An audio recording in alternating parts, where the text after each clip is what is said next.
Estamos en el quinto Salón del Manga y tenemos el honor de tener como invitado al ilustrador Luis Rollo. Es uno de los más aclamados en el sector de la ilustración fantástica, pero su trabajo va mucho más allá. Vamos a conocerlo un poquito más. Hola, buenas tardes. Hola, buenas tardes. ¿Qué tal? Bueno, vamos a hacer un pequeño repaso por su carrera. Uno de sus primeros libros se tituló Woman. Es un reflejo claro de uno de los motivos principales de sus ilustraciones. ¿Qué encuentra usted en la figura femenina que tanto le inspira? Sí, esto sí que es cierto que lo comento a menudo porque es muy importante también en mi trabajo.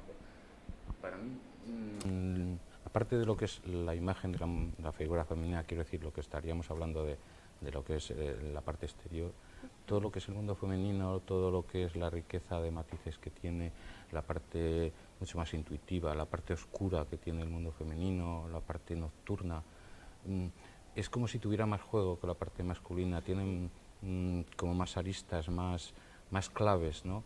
Entonces, en una misma imagen, siempre yo creo que puedes dar muchos más riqueza de matices en una figura femenina que en una masculina.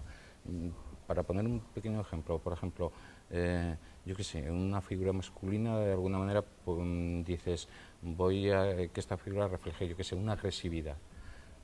Es sencillo, ¿no? Pero dices, pero que a la vez de esa agresividad refleje una dulzura y yo qué sé, y una picardía en la mirada y una, ¿sabes? Cuatro o cinco datos que incluso se contradicen, ¿no? Esto en una figura femenina lo puedes hacer un cuerpo dulce sin que a la vez la mirada sea perversa y que a la vez la actitud sea agresiva. En un cuerpo masculino unir toda esa serie de cosas es muy complicado, casi diría yo que imposible. Y luego en el mundo femenino de por sí a mí me atrae más que el masculino es más plano, más evidente todo, ¿no? Y el mundo femenino todo es más sutil, todo es más de sombras, todo se ve pero no se ve, entonces me interesa más incluso ya interiormente, ¿no? ¿Y cómo describiría sus primeros años de carrera, sus comienzos? Los comienzos, lo que es carrera, yo empecé claro, como siempre, dibujando de niño y tal, pero me pasé al mundo de la pintura. El mundo de la pintura de exposiciones, de todo esto, eran los años un poco del final de la dictadura, entonces era una pintura social, de protesta, este tipo de cosas que en aquellos momentos uno creía en toda esta serie de cosas. Eh, Además eso, cotidiana y de protesta, todo lo contrario a lo que yo trabajo, que es la fantasía, pero bueno, era el momento así, ¿no? Pero me llegaron los primeros cómics de estos franceses que se estaban haciendo, estaban con todas las nuevas historias, se estaban contando cosas, y entonces se podía decir muchas cosas en el mundo del cómic, y yo dije, este camino es mucho más directo, además va más a la gente, tal, y me volqué ya ahí, pero enseguida, ¿no? Y de ahí, como yo también he sido así muy preciosista, muy de estar mucho tiempo en cada imagen, el pincelito fino y tal, se me hacía muy costoso el mundo del cómic, son repetir el mismo personaje durante tiempo. Entonces, de ahí el paso a la ilustración fue muy fácil, ¿no? O sea, en una sola imagen puedes contar las cosas, no hace falta repetir. Entonces, enseguida pasé al mundo de la ilustración y ahí es donde me encontré cómodo y ahí ya no me moví.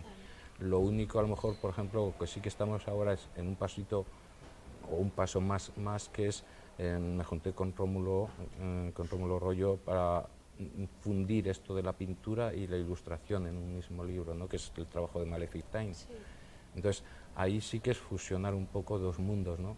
Y trabajar mano a mano, y incluso hacer grandes formatos otra vez, y en el mismo cuadro pintar los dos, y en la misma ilustración, hacer ilustraciones también pequeñas, hacer incluso cosas muy frescas, solamente de lápices, con un poco de color, o sea, fundir un poco todos esos mundillos y presentarlos en el libro, incluso ya con una historia definida del personaje, de todo lo que le sucede, de los segundos personajes secundarios, el escenario, que es Nueva York, el primer libro, todo esto, ¿no? Y bueno, hablando precisamente de todos estos pequeños mundillos que implica el arte, ¿cuál es su técnica favorita a la hora de trabajar? A mí me gusta variar, porque eso, a veces una cosa te pide frescura y no tienes por qué acabarla mucho. A veces otra cosa te pide mucho preciosismo para detallar, para darles todo, para que lo palpen, ¿no? Pero sí que hay una constante que a mí, como debo ser muy clásico en esto, o sea, yo soy un amante del óleo. Y lo que sí que suele haber en casi todo, a veces hasta en un apunte de lápiz, meto un poquito de óleo, porque el óleo me parece que es como si fuera la pintura reina, ¿no? La que te da el acabado que dice que quieres, ¿no? De alguna manera. Y yo lo uso un poco pues como los clásicos, no con el óleo pasta, sino con el óleo en veladuras, a base de capas. Y entonces la riqueza que se consigue con el óleo, para mí, ¿no? Es la reina. Qué bonito. Entonces, digamos que todas sus obras tienen llevan un proceso diferente, una manera de trabajarlas diferente, o son muy similares entre ellas a la hora de No, trabajarlas. llevan maneras de trabajar diferentes. Hay unas constantes, lo que estamos hablando, pero por ejemplo, con lo que estamos haciendo de Rómulo, cuando hemos hecho Apocalipsis, hay cuadros grandes que solamente llevan acrílico, por ejemplo. Hay otras obras que están empezadas en acuarela y terminadas en óleo. Hay otros que están con acrílico y óleo. O sea, hay técnicas muy diferentes. Dentro de todo lo que es el libro de Apocalipsis de Malefic Time, sí, hay cantidad de diferentes técnicas. Dejando ahora un poquito la técnica y volviendo a su carrera, usted ahora mismo, y desde hace muchos años, es un referente para muchos ilustradores, muchos artistas, muchos de ellos jóvenes que están empezando. ¿Cuáles fueron sus influencias en el momento en que usted empezó? En cuanto a otros artistas, sobre todo. Pasan en los mundillos y pasan todos, y yo en eso no estoy muy de acuerdo, que por ejemplo en el mundillo de los pintores, o sea, de alguna manera yo tengo también amigos que están en ese sector solamente, ¿no? Tú hablas de ilustradores de estos momentos, y a lo mejor pueden hablar de Gustavo Doré o de gente del pasado, pero quiero decir, tú hablas en la actualidad tal y no están al tanto del mundo de los ilustradores, que se están haciendo cosas muy buenas, incluso en trabajos digitales solamente, que yo no toco el digital, pero hay autores ahora que están haciendo realmente cosas buenas, sobre todo en Estados Unidos. Entonces, lo desconocen. Tú hablas con gente del cómic y desconoce a veces el mundo de la pintura. Yo no me gusta mucho la gente que ha sido muy seguidora aférrima o muy fanática de unos autores de la profesión que tienes, pero te has desconectado de las demás. A mí me gusta desde, yo qué sé, lo hablo muchas veces, ¿no? O sea, lo que hablábamos antes de los clásicos. Yo me quedo pasmado viendo un Rembrandt y me puedo quedar pasmado hasta viendo un Tapies, y me puedo quedar pasmado viendo a Giger haciendo el tipo de ilustración que hace, o me sigue gustando mucho el clásico Fraceta, o me quedo pasmado ante un dibujo de cómics que es muy lineal y no tiene que ver nada con mi trabajo, ¿no? O sea, si realmente te gusta, quiero decir, de alguna manera las artes, tienes una sensibilidad hacia ello, y yo creo que es aprovecharlas todas, ¿no?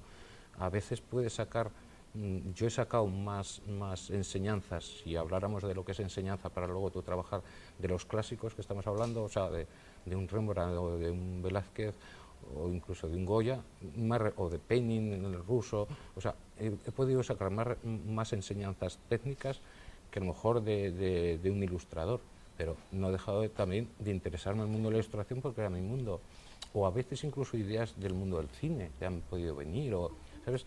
Yo creo que es empaparte, o sea, si estás en el mundo de alguna manera de artes o de creatividad o lo que sea, empápate de todo lo que puedas, porque contra más sedimentes, luego lo que tú saques, ¿sabes?, será más rico, ¿no? Muchas de sus obras tienen aires oníricos, pero también eróticos, heroicos y tenebrosos. ¿Estas son sensaciones que Luis Royo quiere aportar a sus obras para que el público las perciba, o simplemente salen al crear cada uno de las ilustraciones, de sus libros? Yo creo que algo de eso debe llevar uno dentro cuando le salen, porque a veces uno tampoco es muy consciente, ¿no?, de lo que va saliendo. Sí, algo de eso debe haber dentro de mí, ¿no? Y también es cierto que me interesa, ¿no? A mí me interesan los contrastes, hay una parte un poco de esta parte de provocación que a mí también me gusta. Hay una parte de ocultismo que a mí me interesa, o sea, en los libros que yo leo muchas partes de estas de esoterismo y todo esto, me gusta el tema, ¿no? O sea, y claro, algo se tiene que reflejar. Yo recuerdo, por ejemplo, esto que hablabas de lo erótico, incluso que cuando yo empecé en el mercado norteamericano era reconocido como un ilustrador de fantasía y de ciencia ficción, ¿no?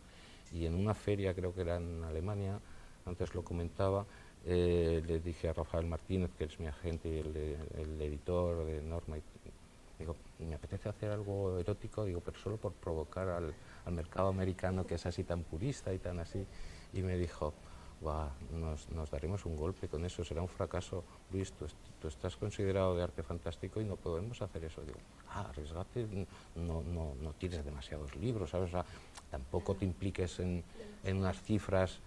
Y lo hicimos y luego fue un éxito. Y fue tan éxito que durante unos años a mí se me consideró ilustrador erótico. Hasta que, claro, a mí me gustaba, quiero decir que no es que... Pero bueno, tampoco me quería quedar allí, ¿no? Entonces hubo otro momento en donde me puse a hacer, pues eso, libros del tarot, cosas así mucho más esotéricas, más ocultistas, menos efectistas para el público así masivo, ¿no?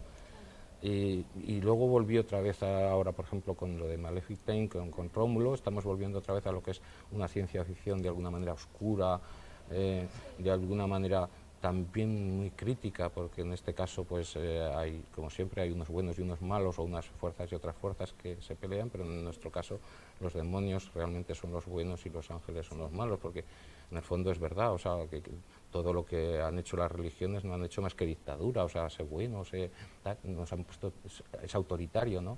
Y al menos la parte demoníaca, la parte oscura nuestra, nos ha dicho, disfruta de la vida. Eso enlazaría incluso además con lo femenino que decíamos antes. El personaje también es femenino, es luz, y es un poco eso, o sea, la parte de la diosa madre, la parte de la fecundidad, de disfruta de la vida, toda esa parte siempre es femenina. La parte rica del ser humano tiene siempre como un halo femenino, la parte misteriosa siempre es como atrayente, sin embargo, la parte masculina siempre es muy plana, muy esto hay que hacer, esto no hay que hacer, es muy solar, muy los horarios, no sé, lo que es bueno. Entonces, yo siempre me inclino siempre por la parte femenina, siempre me atrae más, exterior e interiormente. Y ya para terminar, ¿sería capaz de definir su obra en 3 palabras? En 3 palabras. 3 palabras sería una ventana para soñar. Porque sí que es un poco eso. ¿Sabes qué pasa? Que incluso parece, sería hasta cursi, ¿no? Pero no es, realmente es así. O sea, en el fondo los que estamos en esto, o sea, pasan muchas horas delante de ese papel o de esa tela en blanco. Y si uno contara las horas que pasa dentro de ese mundo donde te has puesto a imaginar, casi son más que las reales, porque las reales luego también duermes y demás, o sea, que casi son más que las cotidianas. Y son como si abrieras ventanas a tus sueños, ¿no? Unos son de infancia, otros sueños son de adultos, lo que sea, pero es como abres una ventana de un sueño que tienes, de una imaginación que tienes, de un lugar donde quieres estar o por lo menos recrearlo para que alguien lo comparta contigo, te sumerges ahí y vives esa fantasía durante un tiempo, ¿no? Y serían como ventanas que vas abriendo, tú mismo también las descubres y luego las compartes con los demás, y de alguna manera hay una gente, por lo que sea, que incluso esa misma ventana que has abierto también le interesa, ¿no? Y es bonito, ¿no?, ese juego. Pues muchísimas gracias por estar con nosotros hoy. Muy bien, gracias. Muchas gracias. Gracias.